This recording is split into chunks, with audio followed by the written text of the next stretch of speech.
Square One DSM is an initiative of the Greater Des Moines Partnership that mentors, connects, and enhances the potential for success for entrepreneurs in Greater Des Moines. So with that, I'd like to introduce Kate Wagner and Liz Lidget, who make up the team of Dory Walls. Not all of the team, there are other members of the team. Yes. So welcome. So I want to start off with Kate, what is your background and My background. got you to the point where you are now? Sure. What's your Well, background? I worked at Walla for 6 years as the CEO's assistant. And so I just kind of fell in love with startups, specifically the beginning of startups. I just love how much problem solving it happens every single day. So I feel like I'm a startup junkie. And I think you actually were the one that told Liz to hire me about 2 years ago. yeah, well, that's just Yeah, and so thanks for that. because that's a good decision. I'm not trying to set it, but Yeah, I've known Mike for a long time through Walla and Ben, so yeah, that's my background, and I just really enjoy being on the team. yeah, and having said all that, didn't you write a post one time about why it's okay to not like your job some days? Yes, and I remember I sent it to my boss at the time. Yeah. The title I was like, it's why it's okay to not love your job. Right, and it's really about, That's how startups can be. It's so hard, and you're not gonna love every you day. need to repost that sometime. I can't Yeah. find it. It's on Gravitate's blog, that's why. Awesome gravity. So. Yes, but yeah, it's, you are not gonna love every day, it's actually really hard.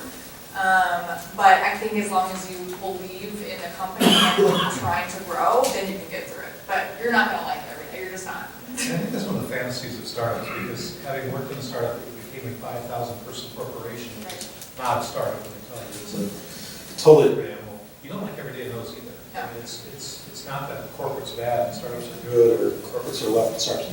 They're both, Have good and bad. Yeah, I mean, I think a lot of people fantasize working in Yeah. a startup, but it's not for everybody. I do think it helps to remember why you started, though. Yes. And if you can go back to that over and over and over again about what that base problem is that you're trying to solve, or what was that reason that initially made you fall in love with the company or the reason. right, and for some of us who were in the technology space early on, it was the technology itself that got us into it, and then later realized that customers are actually way cooler than the technology. And then really fun. Right. So what about you, Liz, what's your background? So Kate and I are sisters, I don't know if you know that, but so Kate and I are sisters, we were born and raised here in Des Moines, went away, went to the University of Missouri, didn't know what I wanted to do with my life, but my parents told me that if you could write well, you could do anything. And so I went to the University of Missouri's journalism program. The other piece of advice they gave me was your minor should be your passion. You should just absolutely love to go to those classes, and they don't really have to do anything for you other than spark a little joy in your life. And that was art history for me. So, I'm coming up my junior, senior year, and they say, well, you actually have a second major here. And I realized that I had somehow fallen in love with art history. I'd always been an art junkie for sure. But then I decided to go on to get my master's in curatorial practice in the public sphere, which is a really wordy way to say that it's just public art. It's outside of a museum or gallery space. And lived in LA for a few years. And my husband and I kept coming back to Des Moines. He's from Des Moines as well. And we kept coming back and seeing how Des Moines was changing. And it was really the art scene, and it was just felt like these seeds were being planted that we wanted to help grow. It was so, so exciting. You had to be a millionaire to be able to make a real impact in Los Angeles, but in Des Moines you had to have a great idea. And that was just so intoxicating, and I really wanted to come back. What year was that? That was 2010. Yeah, it was right before we got here, 2010. So I came back, did a few creative things, and then became the in-house curator for a corporation here in Des Moines. And it was through that I really saw that there was a problem to be solved.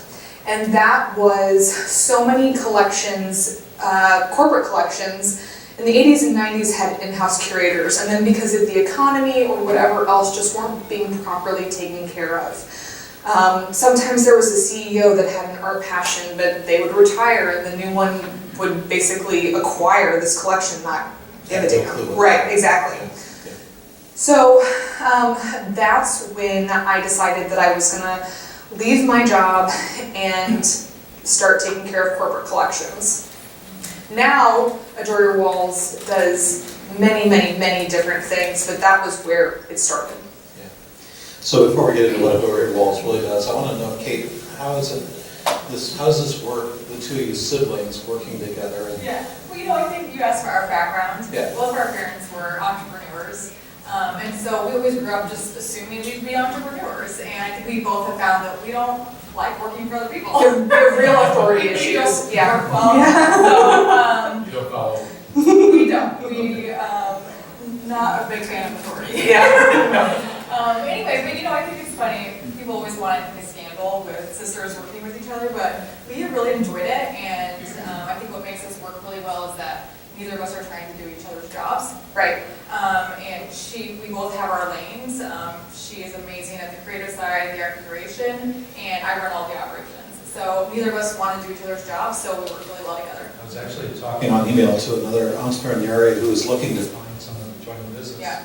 And I had the same advice, you gotta figure out what your role is, Yeah. what you're really, really good at. And then find somebody who is complementary, that has own interest in what you're doing that role, but is willing to work with you. Right.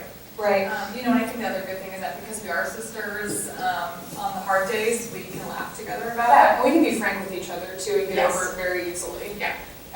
Work with Decades you, of big sisters, it does that. Right. But I think early on, I was given the advice that do only what only you can do.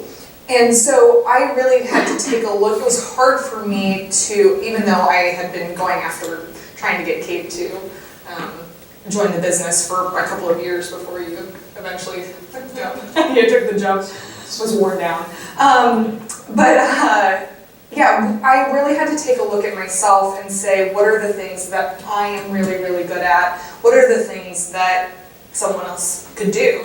And I realized that people were not paying me for the logistics side of things. They weren't paying me for how I manage my QuickBooks.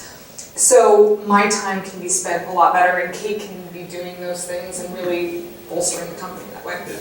Well, it's what it takes to grow, because it's very common for an entrepreneur that says, I have one or two people and I can't grow. And it's like, well, if you break down where they're spending their time, the amount of time that they're actually spending generating revenue, it's a very small percentage of the time, because they're so busy doing everything else. Yeah. And in some cases, it's like 25% of their time is revenue. Well, what if that was 85%? Aren't your revenues double or triple? And it doesn't matter for the next person. I know it's a hard jump to make, but it really is part of that growth process. It is, and then as you continue to grow, I was finding that just as a one-woman shop, but then even being able to work with interns like Greg's daughter Claire, and a lot of different people have come and helped us through the years, but I was finding that I wasn't doing what I loved to do anymore. And so that, I was like doing 10% of what I really wanted to love. Now that we have a team, I get to do that more like 80% of the time. So it's a completely different world for me. Yeah, and I think that's the other thing, is you can actually be enjoying your startup a lot more when you get people around you Right. who do enjoy I know people really love doing operations, and I actually enjoy operations to a level as well. I never wanted to be the CEO. It's just, I got to that level, and I told my boss one day, I said, don't ever promote me to this job. I don't want it. It's the last thing, because it wasn't who I was. Right. That took a while to figure that out. Sure, I think it's important to know what you're good at, but more importantly, know what you're bad at. Right. Because then you can hire people to do that. That's right. Right. That's right. So tell us about Adore Your Walls. Give us a little bit of the background. Adore Your Walls is an art advisory service. We help people find the perfect piece of artwork for their style, space, and budget. We do that in a variety of different ways. We work locally with corporations, people in their homes, and then it ends up being national, but we have been able to tap into certain markets that are here in Des Moines, like the publishing brands that are here with Meredith just down the street. And so we kind of look at that as locally and nationally as well. Nationally, we have adoryourwalls.com, so people can buy a art advisory package at a couple of different levels.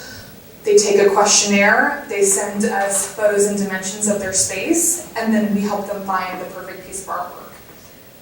A lot of people have a hard time classifying what type of business we have. Because we work locally, we have a small business in some ways.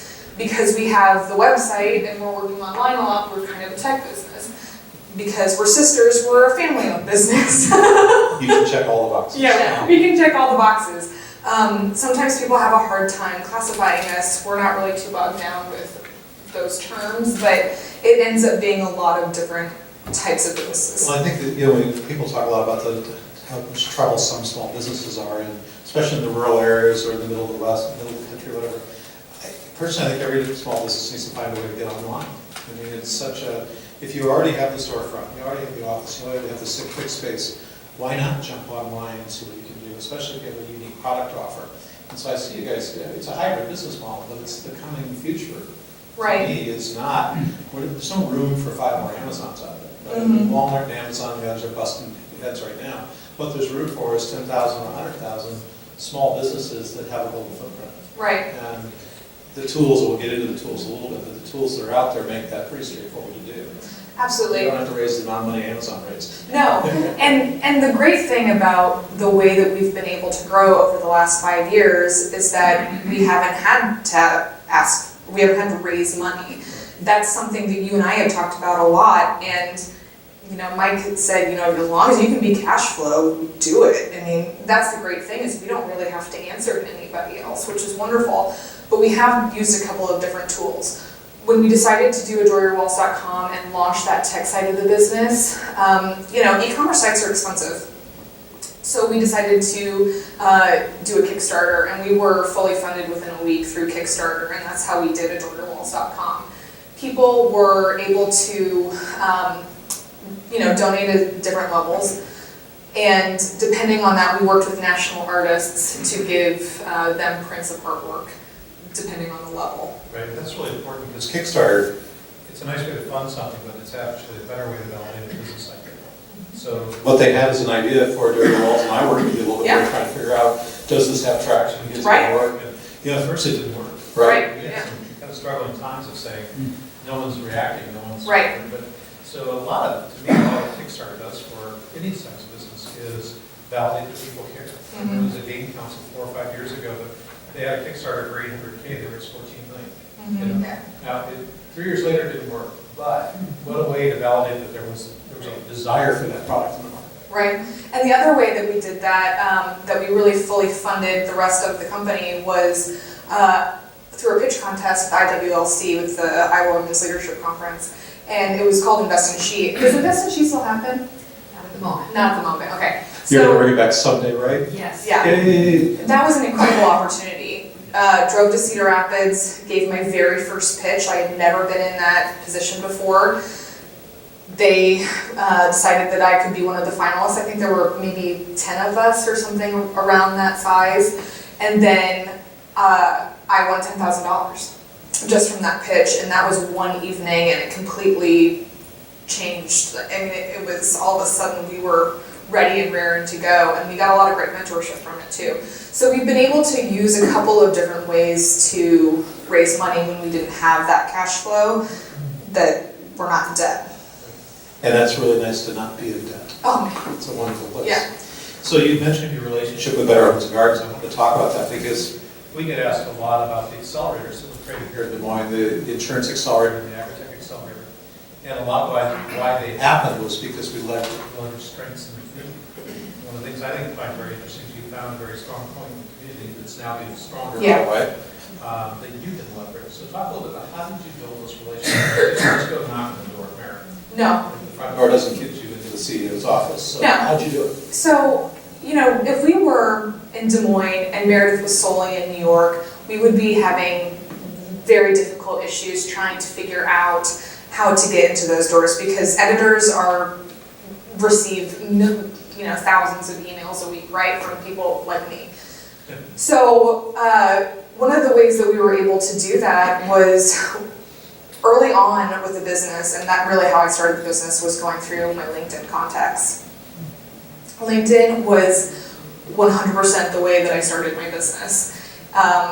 My very first client was DuPont Pioneer. I knew somebody through LinkedIn. I had never met him in person, but he had asked to be my connection. And we had a coffee, and a week later I had Pioneer as a client, and a week after that I quit my job. So, I mean, that's just kind of how it was. Took you a long time to figure out to do that. Yeah. Yeah. So, I mean, my husband is here, but he hears me say, I have this idea. And I think he knows at that point that there's like really no stopping it at that point. I'm just kind of... Face over here, it's like, no. No, yeah. And so that, happened, and it happened very quickly. But I went back through my LinkedIn contacts, and I saw friends of friends, and I asked to be introduced. And that's really where it was. I think early on, but even now, 5 years in, I am not embarrassed to ask somebody for whatever, because all they have to say is no. And if that's the case, then... Okay, you were with Ben on quite a bit, and I remember one of the things Ben used to say, oh, Ben walked in, so now I'm going to make him Ben had this habit of walking into the room early on and saying, I'm the dumbest guy in the room. And I saw he was being kind of silly. He really believes that. And then I woke up and realized how smart it was, because what he was saying, or this is my interpretation, Ben, is I think of myself as not knowing everything. I can learn a lot in the room. Mm-hmm. Right. And I think that really has a lot to be said. And the older I get, and I'm 57, the more I know I don't know, the more I just start asking people. And it's amazing what other people can teach you very, very quickly. That's why the Midwest is so great, is because they'll actually go, sure, I'll help. Unlike Seattle, where I was, where it was like, Maybe like, something worse. But that's one of those things, that's one of my number one pieces of advice for people that are starting out or have an idea. Christina and I end up spending a lot of people back and forth to each other, especially when they're early on in that stage, because I really like talking to people when they are just in that idea point, they're really ready to get started. I have a secret superpower to get people to quit their jobs. It happens in about 24 hours. It's not like, Like 5 people. Yeah, so I really love helping people make that leap, because it was the greatest thing that's happened in my career, was doing that. But I'm so uninterested when people say, oh, I don't really want to tell people about it because I think somebody might steal my idea, or I don't really want to talk about it because I'm embarrassed, or... yeah, how do you answer that one? Because I get it all the time. Oh, well, I say that's ridiculous, because 95% of people are lazy. So no one's going to take your idea. That's absolutely true. It's true. No one's going to take your idea. And it's, I know this is kind of an offshoot, but when people come up and they're in an art museum or they see something that I'm recommending, they say, well, I could have done that. My answer is always, yeah, but you didn't. Right. And it goes back to that as well. Like, no one's going to take your idea. But I talked to as many people as possible. I would talk to anybody that would stop and stand still long enough to hear my idea. And from that, that's how I don't have to advertise clients. Word of mouth was, I never really had that overhead of trying to, make the ads or commercials or anything like that, because I talked to people about it. And people say, well, have you talked to this person, or have you thought about this idea? Sometimes I had, but a lot of the times I hadn't. And just talking to people and taking people out for coffee was, the very best thing that I could have done. Yeah, it's amazing, again, talk about the Midwest and specifically Des Moines, people will actually go have coffee with you. Yeah. And, all you really have to do, and even some of them will not say things that are the most useful, some will have ideas that aren't great. Yeah. But to be honest, just treating them with respect and taking a few notes about it and saying thank you. They may send somebody else to you later. They heard what you said, they said somebody else who's... It happens all of the time. Corporation. It happens all of the time. And I try not to completely cold call. I try and go back through a LinkedIn or talk to enough people to figure out, can you at least introduce me? But throughout having this business, I have had the chance to meet with Fortune 500 CEOs because I sent an email They didn't say no. They sent me an email that said, okay, you've got Tuesday at 6:30 a.m. And I said, okay, fine, I'll be there. Done. I look back at like Asuka Radia, who just retired, but he takes Saturday mornings from 6 a.m. to noon to just meet with the people that email him. And that's why I do it too, because I think if, a Dan Houston or Asuka Radia takes the time to meet with little old me, then what's my excuse? Well, one thing too is we have that partnership with Martha Stewart. Oh, yeah. People ask us all the time how we got that, and we asked. Just We this little literally partnership with just Martha asked, Stewart. yeah. We said, Yeah. hey, we have this idea, are you open to it? And they said yes. And then it's amazing, because you talk about editors being so busy and all that, but sometimes I can tell you, a lot of students are looking for fresh content, they're looking for something new, they're looking for the next product, or the next way of going to market. I'm sorry, my mic is cutting out. The other thing too, to piggyback off of that, is when we go after a Better Homes and Gardens or a Do-It-Yourself magazine or Martha Stewart, all of the apartment therapy that we have been able to partner with, these pitches are specifically tailored to them and their audience. We do not send out the same pitch to 12 different outfits. So I think that we really we take the time to study and learn as much about them as possible, who their readers are, and what are the other types of content they're doing. We try and find the gaps, but also why the audience that wants to read about this is also going to want to read about how to style with artwork. Yeah, that's so important, because I was in that chair where a lot of people were bringing new technology to me because we had the market. And it got tiring to the same kind of pitch over and over. We got the greatest technology. And the ones that got past that, the ones that got in our door were the ones that said, we see an opportunity, and this is what the opportunity looks like. It's this little piece over here. And the problem you're solving is missing this piece, we think, and this is how we think we can add to it. And it's like, you actually spent the time to look at my website, not just the front page, but you actually dug in. You actually got to know some of my customers and actually thought it through.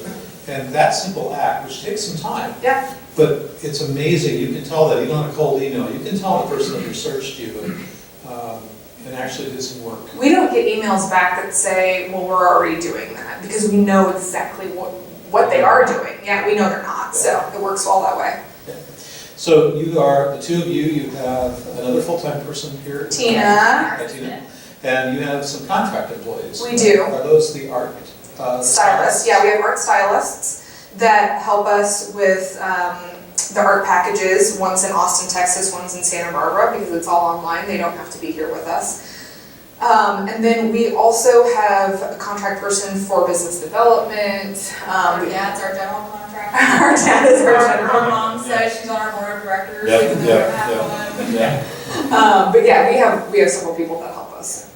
And that's important. I know a lot of people here in Des Moines that have own businesses that have virtual or contract people remote, and sometimes remote countries. Works fine. It's so easy, especially once you guys know them a little bit. Yeah. In your case, the art world it's a pretty tight world, and you can Right. kind of look at somebody's past work. It's not that hard to do. Absolutely. So what's next for your walls that you can talk I'm sure there's things you don't want to talk about, but what's next that you can talk about? So some of the things that we're working on are we're moving away from working with people one-on-one. That still happens all of the time, but what we really care about is helping people get artwork in their homes. And so we have realized that it doesn't have to be a one-on-one basis anymore, that we can do that through education too. And that's really what makes my heart sing, is when people look at a piece of artwork differently because they understand the background behind it. That's why I love still taking people through the sculpture park and telling them what the stories are behind the pieces of artwork. That has nothing to do with what I do on a day-to-day basis, but if they can walk away and see Spider by Louise Bourgeois in a different way than like some radioactive science lab experiment gone wrong. Right. But that also builds credibility because they remember that. Yeah, absolutely. That time spent is something that's remembered. Yes. So going back to that, we are working with more national brands because we want to help educate people. If at the end of the day they feel ready and secure to put that darn hole in their wall and actually put up an original piece of artwork, then we feel like our job has been successful. We are starting to talk to a variety of different companies about being in the retail space. helping them curate the artwork that they sell. I don't know if you've been to Bed Bath & Beyond looking for a piece of artwork lately, but it sucks. So, I didn't ever think to go to that. they do have it. Yeah. Yeah. So anyway, so taking a look at how we can get limited edition but large edition pieces of artwork that we help curate into the retail space. And then also working with those national brands and trying to position ourselves as the art expert. So many art advisors throughout the country are working with people that have $1 million budgets. That's never going to be what we want to do. We're going to be wanting to work with people in this room. We're going to be wanting to work with people that are really just starting out and getting them to help buy their first piece of artwork or their second piece of artwork. That's exciting to us. So kind of taking a look at those different budgets. So let's open it up for questions. Please, if you have a question, just raise your hand. We'll go from there. While everybody's thinking about that, Kate, I want to go back to you. You worked at a startup that grew very, very quickly. Yes. What lessons did you take away from that you see yourself applying today, every day, and go, wow, I remember how I learned that, or where it came from? I mean, I think about it all the time. I mean, my boss is in the room right now from that startup. Yeah. But you know, I wrote yeah. this down before you I came in, know, it's I'm okay. sorry. You know, I started when we were 4 employees and left when we were about 70. And that growth is, I mean, we were talking about this earlier, like when you hire so many employees, that changes the culture. I think, you know, spending a lot of time on the culture and the employees is something that I really learned. Something that we did early on in our company is that we wrote on our window in marker, we wanted to figure out, to make a list of what do we give a fuck about as a company. And if we can boil those things down, and we did, we boiled them down to 3 things. Yep. And now every decision that we make on a day-to-day, if somebody asks us for something, we go back to that board and we say, does it go back to one of these 3 things that really matter to us? Right. If not, then the answer is no. That makes it easier to say no, doesn't it? It does, and I love saying no. She loves saying yes, so we're, You've been yeah. running operations. Exactly, I love saying no, so. Because it does matter. It does matter. There's actually a very famous Steve Jobs quote that, I don't remember the exact quote, but the implication was, the decisions I said no to were just as important as the decisions I said yes to. Right. So I think that was a really important thing, is to figure out what you truly give a fuck about, and then, you know, focus on those things. And going back to that too, when you first started, that was one of those times where it was a pivotal moment because I was, in the very beginning, so used to saying yes to everything. Well, would you do this? Well, yeah, I would do that, Revenue, right? yes. Yeah, it's revenue. I'm gonna keep the lights on for another month. Yeah, I would do that. But Kate helped figure out what we are, but what we are not, and that is just as important. It also helped me realize that we didn't have to do that because the things that I said yes to early on were now helping create that revenue instead of saying no to things. So when is that point where you don't have to say yes all the time? I do feel very lucky that, you know, as I said early on, that we started working with corporate art collections. We have this whole other world and really been able to diversify our revenue streams because I said yes early on. But now we say no a lot, which is good. well, now you're at a point where you have to be careful of what your brand Yes. is perceived as. Yes. And so when you're starting out, absolutely do whatever it takes. We built custom computers for people early on just as a way to keep the lights on and keep our factory busy. Right. I mean, you had 80 people in the factory, you had to keep them busy. But later on, we were in that same place, was that's not our brand. If we do that, it's gonna make our brand look, you know, it's gonna change what people perceive our brand as, so we couldn't do that. Yeah. And I think that's something any business has to think about, is once your brand, the brand kind of gets going on, it's a little bit on its own for whatever it is that works, right? Trying to find what people will pay for. But then you gotta stay with it, you gotta stay true to your brand. You know, 5 years from now, I don't think we want to look back and say, how did we get here? This is not the company we started out Right. wanting to build. So you really have to take a look at that and figure out who you are. Yeah, you have to watch that all the time, because your company can suddenly become something you didn't expect. Right. And it's okay to evolve. Yeah, As long as absolutely. it's still at the core of why we started this company. And it's, yeah, as long as you're still having fun. Right. But we've also really worked very hard to define our brand through social media. And I think that we have a decently large following now because people know what to expect from us. And if we go outside of that brand, we hear from them. They're kind of like, Oh, yeah. hey, what is this about? Yeah. So, Tina's been working on social media with us. We have a very specific style that we go after. The type of artist that we try and work with is very specific.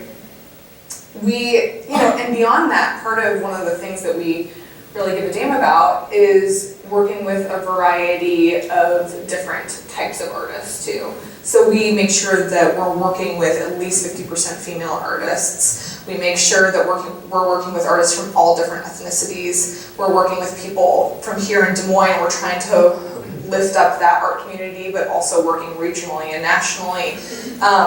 We have those things that are really specific to us that we care about that then go back into that brand. Questions from the audience? Yeah, I'm not sure I can ask the question correctly, but Go for it.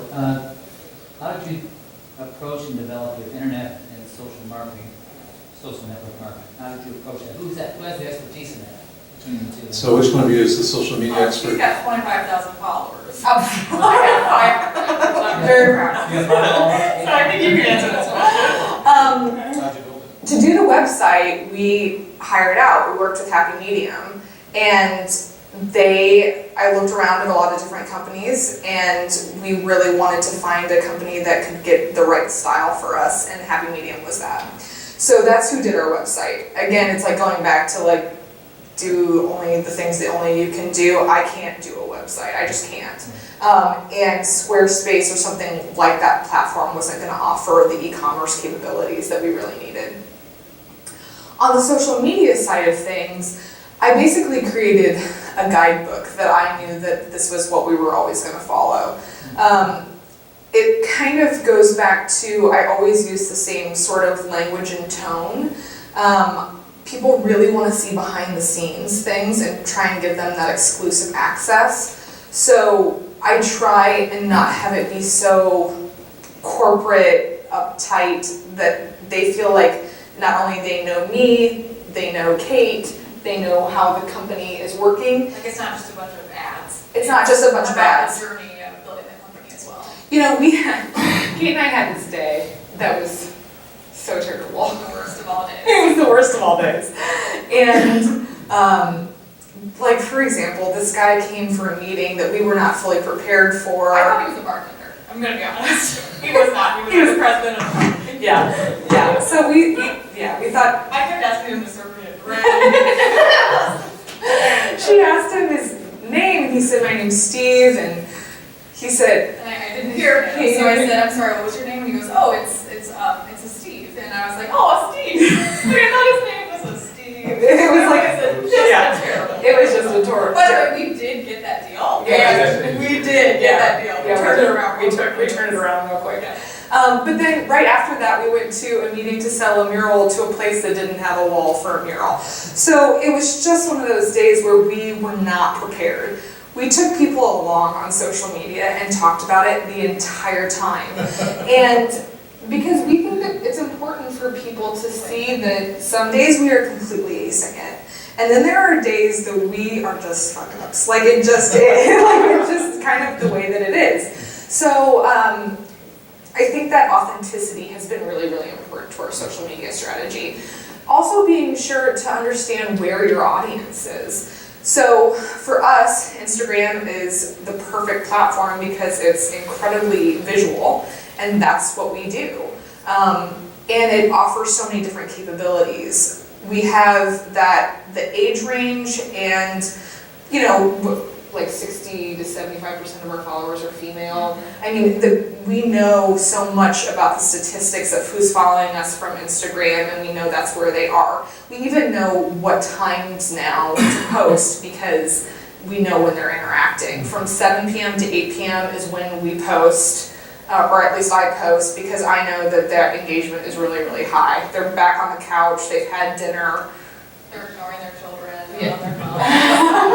You got a glass of wine. Right, Yeah. absolutely. Also, I think it's important too that, you have a very clear voice on Instagram, and you try to as well on ours. Like, you don't post about what you're eating for breakfast because nobody cares. No. So you post about art things. Yes. And I think it's important to just stay in that. But you also post things like the room for the baby. Yeah, So yeah, It's not just some art, it's your art. I mean, there's a lot Exactly. of your walls. yes, absolutely.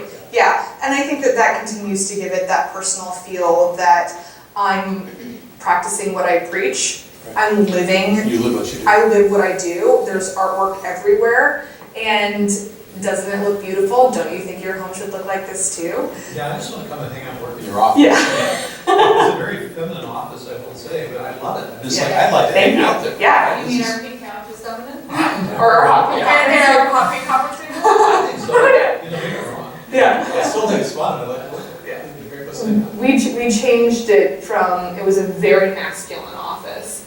And I would be very interested to see the previous owner. Yeah, you should get it back. I know, and see what it looks like You should now. send him some photos. You know, you'd be shocked. Deep shot. Question? Yeah? Yeah, this is just a statement that I have, but when you decided to, I do follow you. Oh, yeah. When you decided to get personal about the fact that you were having a baby and that Yeah. you were decorating the room, it was kind of like, well, I'm not sure Yeah. that people really want to hear this, and I kept my life private, but it was like your followers were getting this scoop on you. Yeah. And you were the one scooping yourself. Right, And knowing your followers is so important when you're Yeah. in social media. right. You know, I think the interesting thing about that was I waited a very long time. And I was starting to walk around Des Moines or other places because the interesting thing about social media and having that many followers at this point is that I don't know the people that follow me. And so I have people come in and say, I'm so excited about Baby Rocky, you know, and like all of these things. And I'm like, I don't know you. But you struggle to decide if you should post anything at all about. I really did struggle to decide, but I decided to, and I really feel like people were able to then engage with me because they understand that my life is changing that way too. The other thing is that because I am my business, I am my brand. You are your brand. I was I gonna was say, gonna say, that's the challenge of being a CEO of a company. You're the brand. Yeah, I mean, I'm watching Ben back there, he's had to be the brand, even on the days he didn't want to be the brand. I mean, it gets tired to be, I've always thought, again, it goes back to my own, I like being the one that nobody knew. You know, I got the benefits of being in the company, and nobody was looking for me to be on stage all the time, so it's great. right. I told Liz, I was like, I don't know if I should be up here doing this speech because I prefer to be the heckler of the crowd usually. you were also covered for the fact you might not have made it here today. That's true, I will cover, yeah. You were- I've got about 2 weeks left, so we didn't know if this was actually gonna happen or not, but yeah, no, but going back to that, the other thing that it is, because I talk so much about my business and what it's like to run a business, having a baby as a female entrepreneur, small business owner, opens up all of these different other complications, right? So, my business is my business, but it's going to be difficult, but I know it's in capable hands for the next 8 to 12 weeks. But letting go of that for the very first time in 5 years is incredibly difficult. Yeah, we were laughing about the family work leave policy when you're the owner. Yeah, I mean, it's Midnight to 4 a.m., that's it. It's your leave, enjoy it. Yeah. Hope the baby doesn't wake up. Yeah, and Yeah. so many people have said, you know, like, what are you gonna do? And I don't freaking know. I'm just gonna try and take it day by day. Roll with it. Roll with it. You know, Kate is now CC'd on every single email because she has to know exactly where I've left every single project. We're getting to that point where it could be any day. Don't worry, honey, it's not gonna happen right now.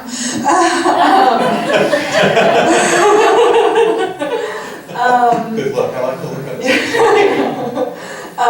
it. So anyway, so I mean, that opens up a whole other complication, an exciting time, but Well, it's something you have to deal with. If you are a female starting a business, running a business, and this is part of your life, is having children, you gotta deal with it, because it's not like a corporation where there's, hopefully it's a bunch of the people that can cover for you for a while.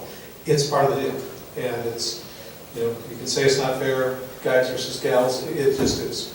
And, you know, it's just something you have to decide how you can handle it. You think they'll be able to grow to the point where you've got people around. right, Because if you truly are just yourself, It is probably impossible. probably impossible. Probably impossible. I hate to say impossible, period, but. I have many girlfriends that were in that position, and they say that that was one of their very biggest regrets because they never got to take the time to do that. And so I'm trying to keep that in mind and trying to step away, but at the same time, I don't know what's going to happen. Well, the good news is you're living in an age when you can stay connected without being physically located. Right. Because there was a time when that wasn't the case, and being at home meant being completely out of connection. So, Right. questions? Yeah. So I'm interested in how your company started. Did you do research and have a plan in place, or did you have more concepts and aspirations of what you wanted to do? I mean, did you go the traditional route, or were you more iterative and just let it happen? Well, I'm incredibly impulsive. So I started before I was ready. And now I think that was the very best way to do it. I don't think that I would probably even be ready today, right? Because the company continues to evolve. I did the research because I had been in the industry and I knew that there was a problem. And I was seeing that through working and trying to find other colleagues that were like me at other places that had huge corporate collections, and there weren't those people. So when I had that meeting through LinkedIn and got to Pioneer, I had my retainer fee, so I knew that I was going to be making money every single month. I had a number in mind. I knew exactly what it took at that point in my life to pay for half of my rent, to have some groceries on the table in the cupboards, and to live very, very modestly. And the moment that I hit that number, I knew that I was ready to go. And then at that point, you can spend more time actually developing the idea, right? But I really felt like this is exactly what I want to do. This is my passion. I'm going to fight tooth and nail to make it happen. I'm going to work around the clock. I'm going to have what essentially felt like 3 full-time jobs to make it happen. I also tried to give myself a little bit of slack that, you know, if this doesn't work, then I just found one way that it wasn't going to happen, right? I didn't really think about failure in those terms. I really didn't care about that. I really still to this day don't care when people say no. We hear it all the time. We hear it daily. But the yeses make it so worth it. Yeah. Yeah, well, and I think today, with businesses evolving so fast and markets evolving so fast, there's a paradox of planning versus acting, because if you keep planning, the market will change as you plan. And what your competitive analysis said a year ago is no longer valid. And at some point, you have to jump in and find your niche. But Right. at the same time, you kind of want to, At least you could fulfill the work. I mean, you need to do the work. You have to Absolutely. work a lot of hours. Right. You could. And then early on, I took advantage of every single resource that was available. So I went into SBDC. I went and talked to people here at the partnership.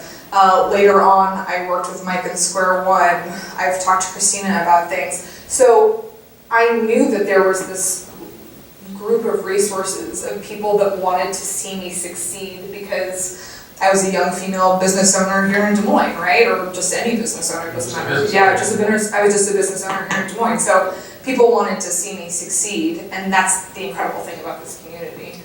You had a question right here. Yeah, I'm sure. I think your story is very impressive. Thank you. And I do have this question at the very beginning. How do you convince people you do have, knowledge about art work? This is the first. Secondly, when you talk to people, and how do you make people know, I need a piece of artwork? You also know where to find that. Because So- that means before that, you go to seminars, you go to art shows, and because by what you say, your undergraduate degree is journalism, right? Yeah. And journalism. Your master degree is public affairs. Public art, yeah. Public art. Yeah. Oh, yeah. Public art. Yeah. So I think there was the educational aspect of things that people understood that I had a master's in it. But it goes back to talking to people about your idea over and over and over again. One of those things is that they give you ideas back, but also you help redefine how you talk about your company, and it continues to evolve, and you see how people respond to what you're saying. So, when people would come back and say, well, I don't really understand that point, then I didn't use it again, right? But also making sure that people felt that I was an expert, and I think continue to do so because I do my research. I go in knowing exactly what they're looking for, and that gives them, I think, confidence in me. Yeah, and I think that with the social media network world we live in, anybody has the opportunity to stand up and say, look what I can do. You may not be getting paid for it yet, but you can show what you can do. And you can link to people that are known in that world. There is a very simple way to work through that process. And suddenly your social media posts can become Your portfolio. your portfolio and your resume. And keeping in mind that if you do it poorly, your resume won't look so good. But there's a new opportunity out there that just wasn't there 15 years ago. You just couldn't do these things. Sure. Question? Come on. Quiet faces out there. All right. Let's see. What else do I want to ask you today? What do you want to ask? What do you want to think about next? What's the big question out there besides work-life balance? There is not a balance. I think, I know. Most guys can't say that. But my wife and I talk about this a lot. It's just like we just call BS. Sorry. There's no balance. Something's always suffering, you just have to pick and choose what suffers that day. I remember- Is it family, is it work, is it? My wife and I have never been close to divorce, but I think the maddest she's ever been at me. I was supposed to be at a soccer game on a Friday at 2 in the afternoon for my son in Seattle. And you have to understand that 18 hours before that, I was sitting in Heathrow Airport, looking at the board and said delayed all the way down, thinking I gotta make this phone call. And it's like, what am I doing? Why am I sitting in London again? I did like the 5th time in 90 days I was there, trying to figure out how to get to my son's game, because it meant something to him, and it meant a lot to him. Thankfully I made it, but I literally made it with like a minute left. There's no balance, I'm sorry, it doesn't work. We talked a little bit earlier about how we've been really able to take advantage of the industries that are already here. So publishing, we have clients in ag, we have clients in insurance.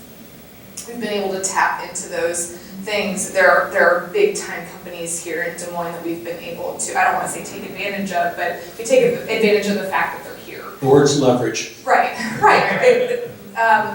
But I think we've always been able to use the fact that we started here in Des Moines and in the Midwest as an advantage. It is the reason there's a lot of reasons, but it is one of the very main top 3 reasons why we succeed is because we're here in Des Moines in this community.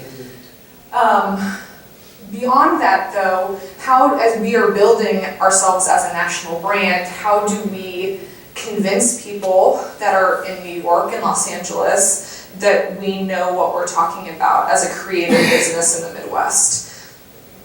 It's not right and it's not fair or whatever, but who cares about fair? But the point is that they look at us and say, do you really understand what great art is? How would you know you're from Des Moines? Right. So it's important for us to continue to figure out how to tell our story and get in front of the right people as we expand outside of the Midwest. Well, speaking of Des Moines story, first of all, how many people in here have heard of Mainframe Studios? That's his choice. Yes. Good, most of you have heard of it. I think most people haven't got a clue what we've got here. If you could just speak to that, you probably know better than most what this means to the community and nationally. Absolutely. So Mainframe is an artist studio that they have converted a large building that used to make mainframe computers, which is why it's called that. They have 70 artists that have moved in. They're redoing it floor by floor, so they'll end up having like 150 or something. 150 to 200 when they're done. Yeah. But they have 70 artists that have moved in, that have studio space there.